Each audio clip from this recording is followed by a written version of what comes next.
Assalamualaikum dan salam sejahtera. Bertemu lagi dalam channel The Kai 9000. Saya Kai dan untuk episod kali ini kita akan review kamera untuk Apple iPhone 13 Pro berdasarkan daripada data-data laporan DxOMark.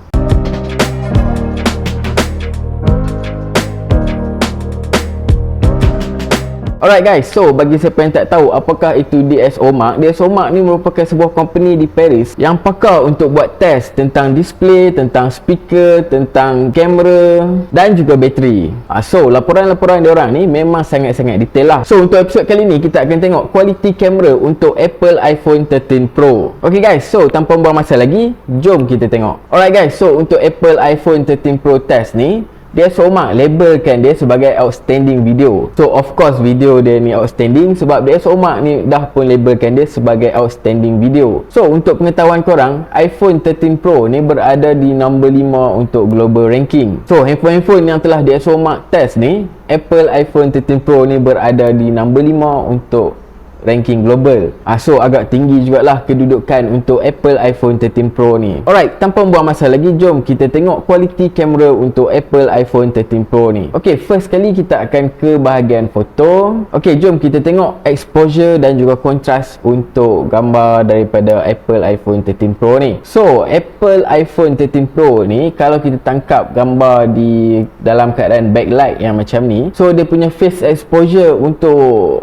subjek kita memang accurate lah, tapi dia ada clipping sikit dekat bahagian belakang. So kalau kita compare dengan iPhone 12 Pro Max, lebih kurang juga. Cumanya untuk iPhone 13 ni, subjek lebih cerah lah berbanding Apple 12 Pro Max ni. Dan kalau kita banding dengan Mi 11 Ultra, so kita tengok dia punya dynamic range memang cantik lah. Dekat bahagian awal ni dia masih lagi retain dia punya detail, dan juga dekat subjek ni masih lagi retain detail. Cuma kontras dia kurang sikit lah. Ok, dari segi color pula, kalau kita tengok dekat gambar ni, antara tiga-tiga gambar ni, so Apple iPhone 13 Pro ni memang ada skin tone yang cantik dan juga color yang cantik lah. Dan kalau compare dengan iPhone 12 Pro Max ni, dia sedikit dull lah kan, kurang dia punya saturation untuk warna. Dan kalau kita compare dengan Huawei P50 Pro pun tak berapa cantik sikit dia punya lighting dekat sini. So mungkin post processing dia dekat dalam software tu dah menjadikan gambar dia nampak macam weird sikit, nampak pelik sikit. So kedua-dua scene yang tadi dengan sekarang ni masih lagi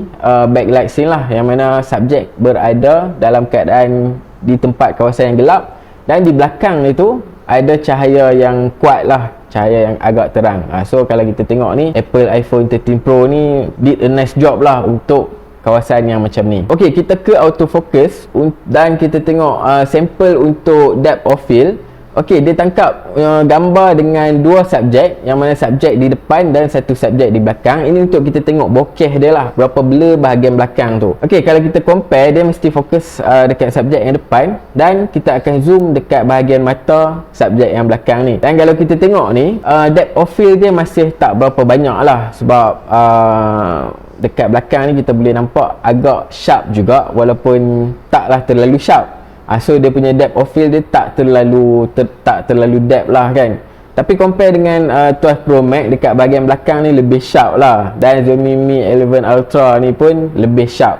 So Apple iPhone 13 Pro ni did slightly a nice job lah, yang mana gambar dia tu adalah sedikit bokeh berbanding kamera yang lain ni. Ok, dari segi texture, detail, gambar yang dipotretkan dekat outdoor ni, apabila kita zoomkan dekat mata dia saja, kita memang nampak detail dia memang padu lah, memang sebiji-sebiji kita nampak. Okay, nampak dia punya lubang-lubang dekat muka dan sebagainya, memang sharp gila. Kalau berbanding dengan Huawei P50 Pro ni, detail dia masih lagi good, tapi lagi best dekat Apple iPhone 13 Pro ni. Dan kalau Mi 11 Ultra ni pun detail dia masih lagi ada, tapi slightly kurang sikit lah berbanding iPhone 13 Pro ni. Ok, kita ke bahagian noise pula. Kalau kita tengok untuk gambar indoor yang macam ni, so kita akan zoom dekat bahagian yang gelap. So biasanya noise ni akan muncul pada bahagian yang gelap. Okay, gambar di dalam rumah yang macam ni. So kalau kita tengok Apple iPhone 13 Pro ni, noise dia ada, tapi taklah banyak sangat, taklah teruk sangat kalau kita nak tengok ni. Compare dengan 12 Pro Max, noise dia lebih banyak sikit lah berbanding 13 Pro. Dan kalau kita tengok Huawei P50, memang noise tak ada langsung lah, memang clean gila lah kan. So P50 menang untuk bahagian noise macam ni. Ok, jom kita tengok bab bokeh pula. So kalau gambar portrait macam ni di zoom dekat bahagian rambut, so kita nak tengok kualiti bokeh lah kan, kualiti blur dekat bahagian belakang tu. So Apple 13 Pro ni bila dah crop dekat bahagian rambut ni, dia ada artifact sikit dekat bahagian rambut ni. So maksudnya dia tak berapa nak clean lah, dia tak berapa nak perfect. So kalau kita shoot menggunakan lens DSLR ni, dia punya bokeh dia memang sangat-sangat clean lah kan. So untuk phone ni biasanya bokeh ni adalah bokeh buatan. Jadi teknologi dekat dalam phone ni, dia perlu kenal pasti subjek kita dekat bahagian mana yang perlu di-blurkan, dekat mana bahagian mana yang tak boleh di-blurkan. So untuk bahagian rambut ni dia agak fail sikit lah, dia ada artifact sikit. Compare dengan 12 Pro Max lagi banyak lah artifact. Dan kalau untuk P50 Pro nampak lebih smooth, nampak lebih cantik lah, sebab dia tak nampak ada artifact, smooth saja kan. Kalau macam iPhone 13 Pro ni, dia nampak transition dia terlalu hard lah, terlalu keras dia punya beza dia tu. Ok, kita tengok pula dekat gambar malam. Ok, gambar malam untuk iPhone 13 Pro ni dia agak kurang best sikit lah dynamic range dia. Jom kita tengok gambar besar compare dengan Mi Ultra 11. So kalau kita tengok ni, dari segi detail dekat bahagian belakang ni pun memang tak berapa nampak lah, gelap. Dan dekat bahagian screen ni memang tak nampak apalah. Okay, sebab kontras dia tinggi, so belakang ni gelap, depan ni cerah. So yang cerah ni memang habis blown out, clipping habis, memang tak ada detail langsung. Dan kalau kita compare dengan Mi 11 Ultra, dekat bahagian map ni kita masih lagi boleh baca peta ni, memang nampak sebiji-sebiji. Dan dekat bahagian belakang lebih cerah lah. So ambient dia cantik lah. Dynamic range untuk gambar malam memang best. Dan kalau kita tengok dari segi noise pun, saya rasa masih acceptable, taklah nampak terlalu teruk sangat noise. Okay, kalau dekat sini memang tak nampak ada noise. Kalau banding dengan iPhone, kita nampak adalah sedikit ada artifact sikit lah, nampak macam ada noise. Dan ok, kita ke bahagian wide angle lens. So lens untuk wide angle Apple iPhone 13 Pro ni dia agak limited dynamic range compare dengan P50 dengan Mi 11 Ultra ni. Kalau kita tengok dia punya detail dekat bahagian highlight ni habis burn putih, jadi putih. So kalau P50 Pro memang dia retain lagi, nampak awan-awan, nampak langit biru dekat sini. Mi 11 Ultra did a good job lah dekat sini, memang nampak detail dia memang kemas gila. Dekat bahagian yang pokok-pokok ni pun cantik, dekat bahagian langit lagi lah cantik kan. So dekat sini Apple iPhone 13 Pro ni kalah sikit lah. Dan apabila kita switch ke lens tele, kita tengok ok, lens tele ni dia akan zoom lah, dia akan zoom untuk nak test lens tu. So apabila dah shoot gambar yang macam ni, so bila cropkan dekat bahagian muka, dia memang detail dia memang loss lah. Ok, dia nampak macam dia dah apply noise reduction dekat sini, sampailah terlalu smooth dia punya kulit dan detail dia dah hilang. Compare dengan P50 Pro, detail dia masih ada lah, kita boleh nampak dekat kulit dia ni kan. So detail dia masih cantik. Mi 11 Ultra pun detail dia memang fantastic guys. Ok, tadi kalau kita tengok tajuk kan, outstanding video. So video Apple iPhone 13 ni memang sepatutnya padu lah. Jom kita tengok sikit video dia macam mana. Ok, memang cantik. Tapi kalau kita tengok dia ada G3 sikit semasa pergerakan tu. Ok, dari segi dia punya stabilizer rasanya cantik juga ni. Alright. Okay, bahagian ni taklah terlalu, kita panggil highlight dia tak terlalu clipping. Dan dekat bahagian subjek memang nampak muka lah. Jom kita tengok kalau macam P50 Pro, tengok adakah boleh lawan. Okay, nampak macam G3 juga, sama juga macam dengan iPhone 13 Pro. Tapi beza dia, highlight clipping dekat P50 Pro ni lagi teruk berbanding dengan iPhone 13 Pro tadi ni. Dan juga dekat bahagian subjek ni lebih gelap berbanding iPhone 13. So memang bahagian bab video memang dynamic range dia memang cantik, dan juga kualiti dia memang best lah dekat iPhone 13 Pro berbanding dengan P50 Pro.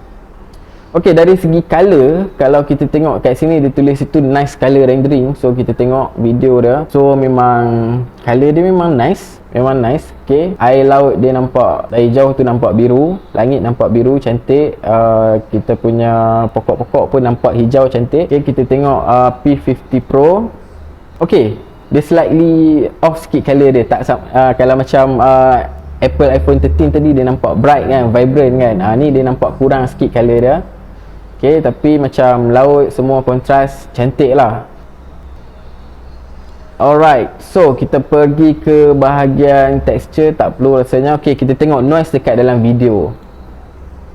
Okey, noise dekat dalam video ni indoor yang kurang cahaya, memang betul-betul kurang. Pakai lighting, beberapa lighting je ni kat bahagian ni. So kalau kita tengok dari segi detail dia agak hilang sikit actually.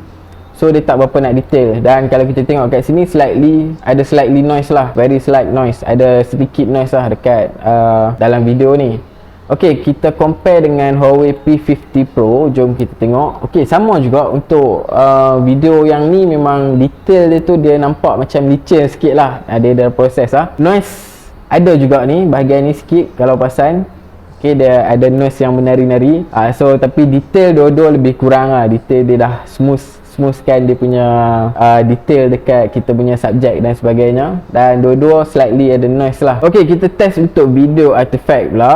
So video artifact, so kita tengok video dekat low light. Alright, kalau kita tengok ni ada cahaya yang menari-nari. Ini yang tak best ni, dia punya light leak. Dia disebabkan oleh glass dekat bahagian depan lens tu. So glass dekat depan lens tu kalau tak cantik, memang dia akan ada light yang macam tu akan follow. So kalau kita tengok ni strong flare. Yes. So guys, untuk flare ni bahagian yang berlampu, kawasan-kawasan yang berlampu ataupun dekat matahari, tempat yang ada matahari direct, memang problem sikit lah kalau kita nak record video yang macam ni. Okey, jom kita tengok bug stabilization pula untuk video. Jom kita tengok dekat iPhone punya. So kalau kita tengok ni agak smooth juga dia punya video.